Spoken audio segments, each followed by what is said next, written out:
CC Sabathia is battling for a spot, which is something he's never had to do. And he's a friend, and I know him. Where is he at, and where is this rotation at as a whole?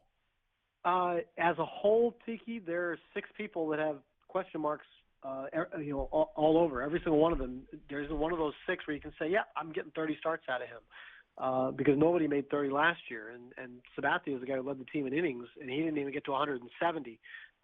It's a battle for him because spring training is a time where he's usually just trying to get ready, and here he's trying to show a little something.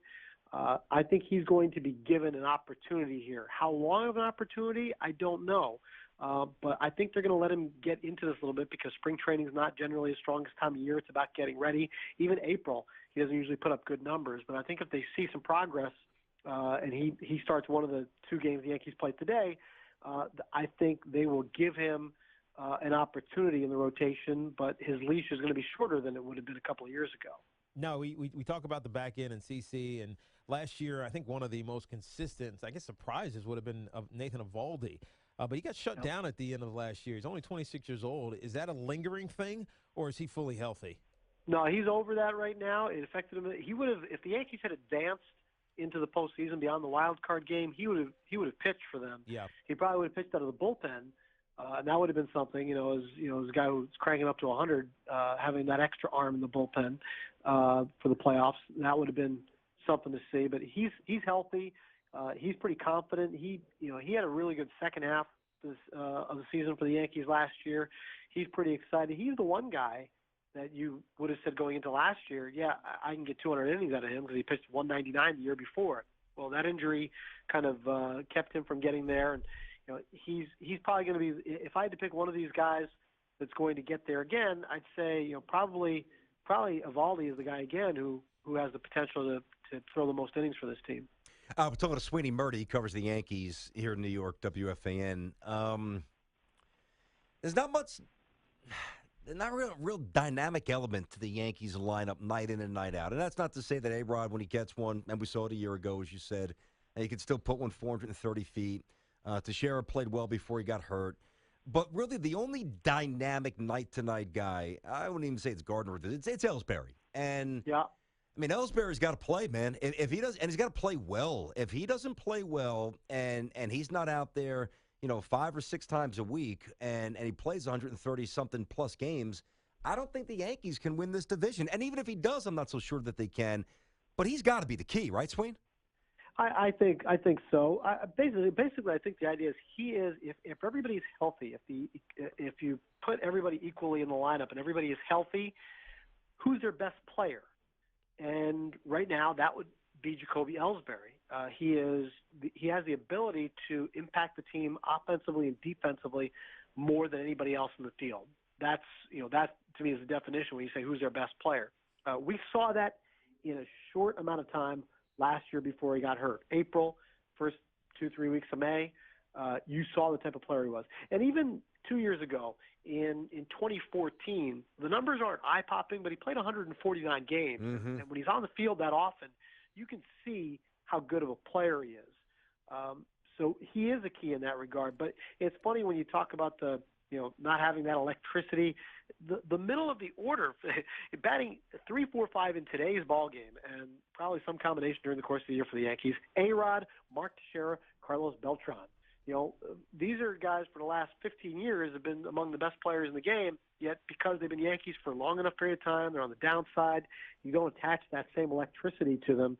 It sounds funny to say the Yankees don't have a lot of juice, a lot of energy, a lot of electricity when you rattle off those names in the middle of the batting order. Yeah, no, but that's fair. I guess I meant more various ways to beat you. The players you mentioned, certainly stationary, base to base. A-Rod's a plotter. Yeah. That like just that dynamic nature of putting one in the gap and going, home to third and doing, in a very athletic manner. Yep. So, and that's why one of the things that they feel really good about is adding Castro, who's been batting towards the bottom of the order, I think, and is where you're going to see him the most. Castro and Gregorius up the middle. You mentioned at the top, BT. Adding dynamic players. Think about what the Yankees did.